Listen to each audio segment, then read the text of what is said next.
So guys আজকে আমরা তিনজন মিলে বানাতে চলেছি একটা মিনি সিক্রেট হাউস। কিন্তু গাইস সবথেকে চ্যালেঞ্জিং ব্যাপারটা হলো যে রোদের মধ্যে আমরা থাকবো কিভাবে এবং জিনিসটা বানাবো কিভাবে। তাহলে তো শেষ করবো আর আমরা কাজেও লেগে পড়েছি। আর গাইস এই রুমালটা কিন্তু আমাকে গোজো সাতুরু গিফট করেছে।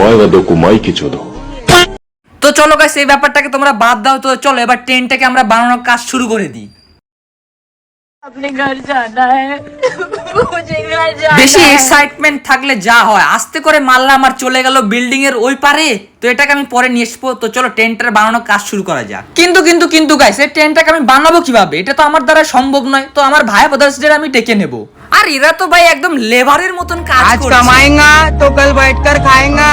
আরে মেরি জান। আর গাইস বললাম না আমার ভাই ব্রাদার্স গুলো ঘরও বানাতে পারে, এটা এক্সপার্ট। এই বেশি তারিফ করে দিয়েছে। সিস্টেম পার দেंगे। আবার নতুন করে গাইস আমাদের টেন্টটা বানাতে হচ্ছে। তাহলে আমরা নতুন করে বানিয়ে নিই, তারপর তোমাদের সাথে একদম কথা হচ্ছে।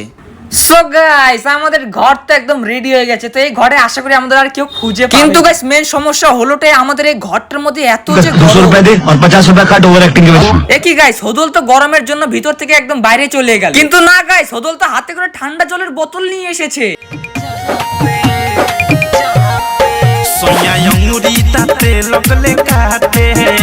অনেক তো না চলো গাইস, তো এবার একটু ঠান্ডা জল খেয়ে গরমটাকে একটু কমানো যাক। কিন্তু আমাদের জল খাওয়ার পর দেখি রকির এই অবস্থা কিভাবে হলো বাইরে। কি হচ্ছে রকি? ও মাই গড।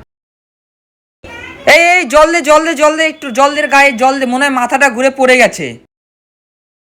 মনে হচ্ছে রকি মাথা ঘুরে পড়ে গেছে। তো রকি এখন আমার আবার ফ্যানের হয় নিয়ে যেতে হবে। রকির জন্য তো আমার এই চ্যালেঞ্জটা কমপ্লিট করতে পারলাম না। তোমরা যদি এর পার্ট 2 দেখতে চাও তাহলে ভিডিওতে পার্ট 2 লিখতে ভুলো না।